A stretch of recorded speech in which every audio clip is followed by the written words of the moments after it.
for contending with the various different things that we're having to do just so that we're able to get back together. Let's give everyone here a round of applause for getting back out here and doing cons again, right? Now, our first guest today is someone that I know a lot of us out here have wanted to see at conventions for some time, yeah? Any fans of The Leftovers out there? Yeah, The Leftovers? Doctor Who? A little show called Doctor Who? Okay. Now, this is Toronto, and the thing that I like to brag on Toronto for is that you have some of the greatest audiences in the world. And you have more energy than any other audiences in the world, and we need to be able to prove this to this gentleman to bring him out on stage. Do you think we can show just how much we love this guy to get him out on the stage? I know it's only 11 o'clock and you've only just had your coffee, you're just starting to wake up. Do you think we're ready to bring him out on the stage, everybody? Okay, that sounds like we're right about there. So we got a little video to watch, bottle that energy, and let's get him out here. Sound good?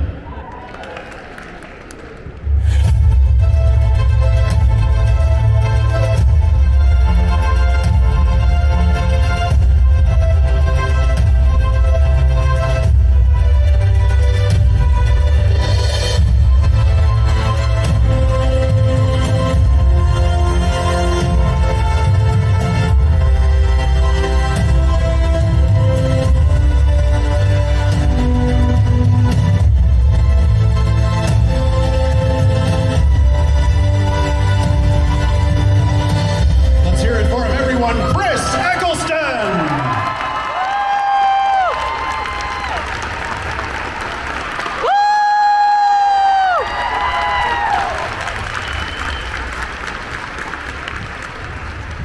Hello. You all look very comfortable, sat down there. Now, we have one of our wonderful crew in a yellow shirt who is going to be wandering around to the microphone. Where is my magical person with the yellow shirt? He's right here. So if you are wanting to ask a question, this is the guy to bribe. This is the guy to show just how enthusiastic you are, to get things rolling. A lot of us here, big fans of you bringing Doctor Who back in style in 2005. One of my favorite roles of yours is on a relatively recent show, The A Word. I think a lot of us have neurodivergent people in our lives, whether we are themselves or, like myself, had siblings. One of the things that I find most interesting about your role as Morris, as the young granddad that you play, is that, like the Doctor, you are looking out for someone, and you are out there to save them from the world around them as need be. And there is that common theme in a lot of roles that you played. I'm curious what interested you most about this part when it came to you. What did it look like as an opportunity for you as an actor? You mean Morris in the A Word? Morris in the A Word. I grew up with the idea that television should not only entertain but inform. I come from that background in terms of the television I watched in the 60s, 70s and 80s. And I felt that a show with a neurodivergent person, somebody on the spectrum, led by somebody on the spectrum, and with a number of actors in the cast, a couple of actors who are Down syndrome, I felt it was groundbreaking. I also felt that what Peter Bowker had done as a writer is that he hadn't made it a very solemn and soapboxy kind of show. It's a family comedic drama, and I just loved that. I felt we were breaking some new ground, and so it's proven, because two of the actors in the show are now going to have their own spin-off show. The two Down syndrome actors, Leon and Sarah, there'll be a show there, so it was great to be a part of that.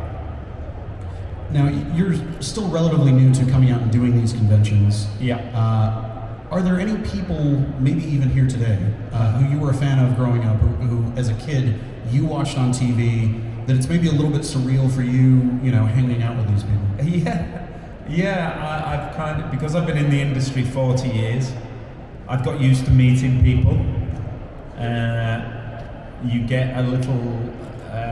I think I did meet William Shatner at one of the conventions a couple of years ago, and I took a moment because I miss my dad, and one of the big things that me and my dad did together was watch Star Trek. My dad absolutely adored the show. My dad was a man who, when I was a child, he was quite old school, working class, but he did have a sense of wonder, particularly about space travel, and often, if there was a full moon and we'd be walking down the road, he'd stop and say, "Can you believe that a man has stood on that?" So it was nice to, it's nice to be around some of the Star Trek actors. Now you mentioned there are things that are important to you about this work and about the responsibility of televised performance.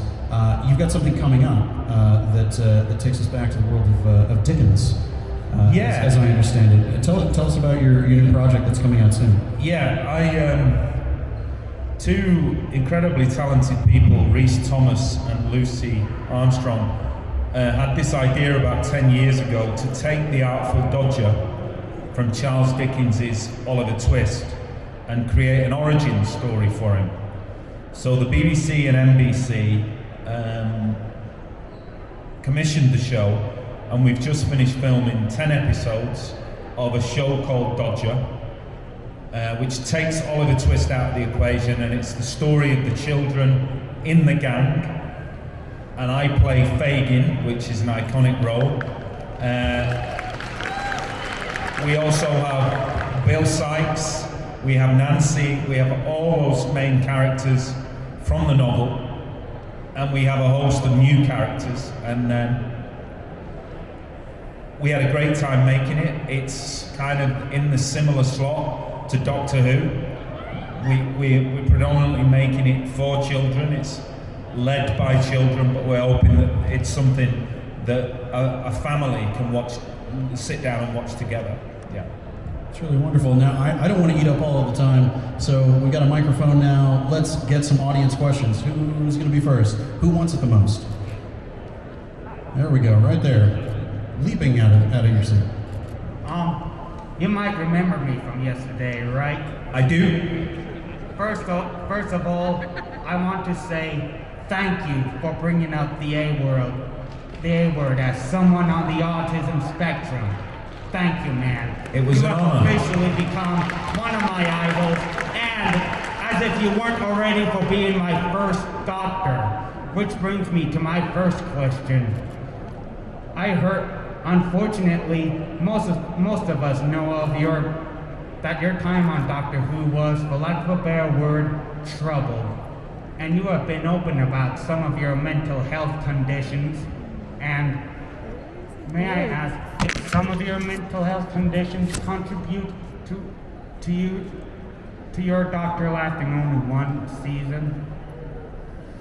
No, I have to. I think people reading the book have thought that I was suffering acutely with depression and anorexia. Time of shooting Doctor Who, that wasn't the question. The anorexia was a background noise, but it was something that was in control. I had a great time playing the Doctor. My problems were not personal. They were related to the professional running of the set,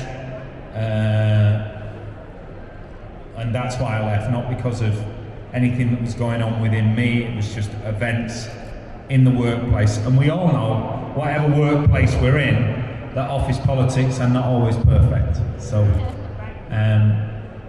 but I think it's important to concentrate on the 13 episodes I did and the positives. The damage that was done to me personally and professionally was how the BBC handled my departure. They said one thing that was untrue, a number of things that were untrue. They kept me out of the loop. So I experienced a lot of hostility in the press and some from the public. So that's on them, not me. On the note of correcting myths and so on, I've seen God knows how many clickbait links about, oh, Chris Eccleston will never ever portray the Doctor again, and now we've got these big Finnish audio dramas that are coming. That's right, yeah. So, I mean, let me ask a dangerous question. The past being the past, is there a path that you could see toward portraying the Doctor on screen again? No, that won't happen. But what I have been doing just this last week is I've been recording more episodes of the Big Finish audio. In fact, I was in there on Monday. We did our first batch last year, and they were released in May of this year, and they've been very successful. I was given some vinyl versions, and I was trying to get my kids to listen to them on Wednesday, and they weren't interested. They were like, yeah, great. So I've really enjoyed doing that and working with Big Finish and working with their great writers and the great director, Helen Goldwyn. So they will be coming soon. Let's hear it. More Ninth Doctor. Who's got one? Who's got one? Keep it rolling. Right over here. Yeah, you pick people. You've got all the power.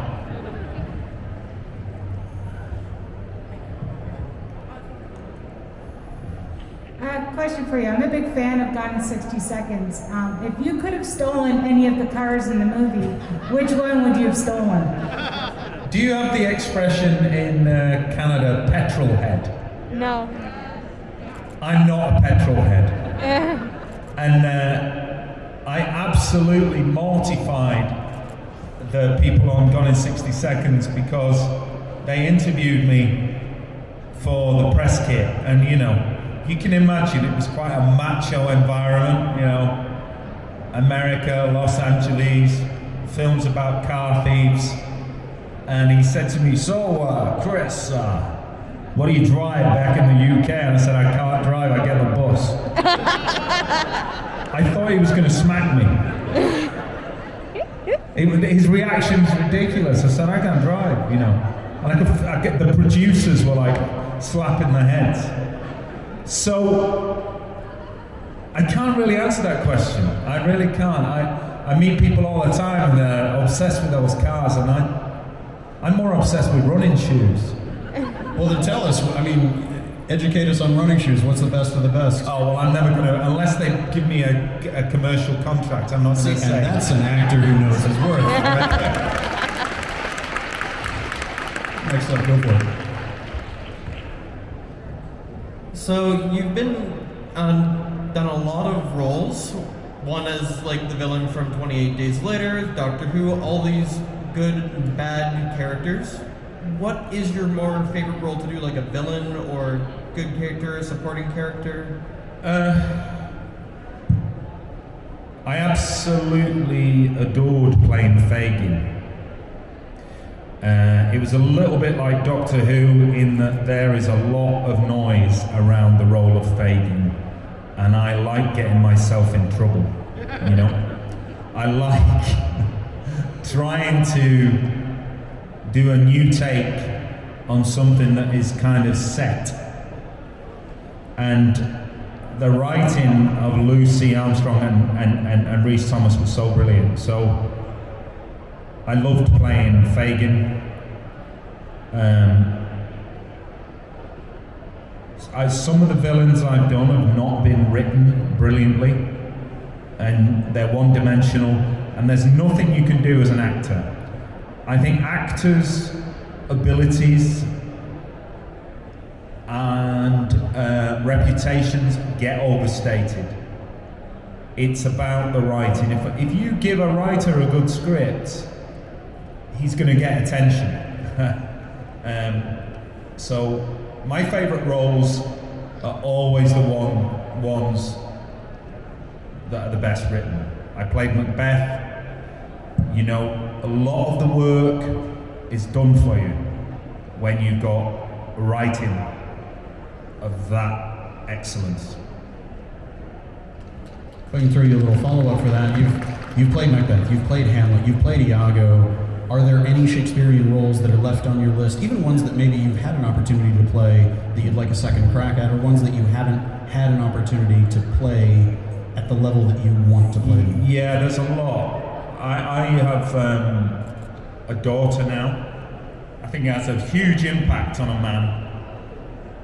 When he has a daughter, it makes you look at yourself, it makes you look at women in a different way.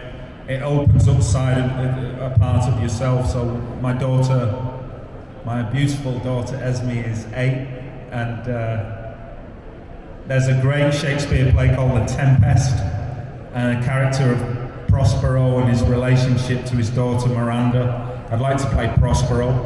I'd like to have a go at Richard III, and I'd like to have a go at Shylock in Merchant of Venice. I'd like to have a go at Titus Andronicus. Yeah, I'd like to do more of that, the big stuff, the real big responsibility. You learn so much on stage. I learned so much as Macbeth. So we got a question back here. Hi there, my name is Shanta. First of all, thank you for having, as someone who has a brother with autism, thank you. Because this is really important to bring out. Sorry to interrupt, I can't, where are you? Straight back there. Hi, thank you. That's okay. Second of all, I'm sorry you weren't my first doctor, but thank you for bringing it Who was back. your first doctor? Tom Baker. What a genius. So thank you for bringing it back. My question actually is one of my favorite roles of yours is The Second Coming. What was the most difficult part about that role? Well, that was written by Russell T Davies, who is in fact the man responsible for bringing Doctor Who back. As I said earlier, it's not the actors, it's the writer, and it was Russell T Davies that created this new revolution we've seen. So he needs to be credited for that. Second Coming, there was nothing difficult about that for me. It was such a gift of a role. I think my strongest memory from that is watching this actress called Leslie Sharp, amazing British actress, in the role of Judith, who is basically Judas Iscariot. Watching her work is my strongest memory from that, and how brilliant she was in that role. So where are we? Over here? Yep. Hi. Testing. Can you hear me? Yeah. Yes. So sometimes it's hard to tell with the mask. Anyway, I'm on the spectrum team, and I want to say thank you for bringing autism to light. My question is actually from your short time on a show called Heroes. You played a character that could turn yourself and anything invisible. Would that be like your chosen superpower, or would you like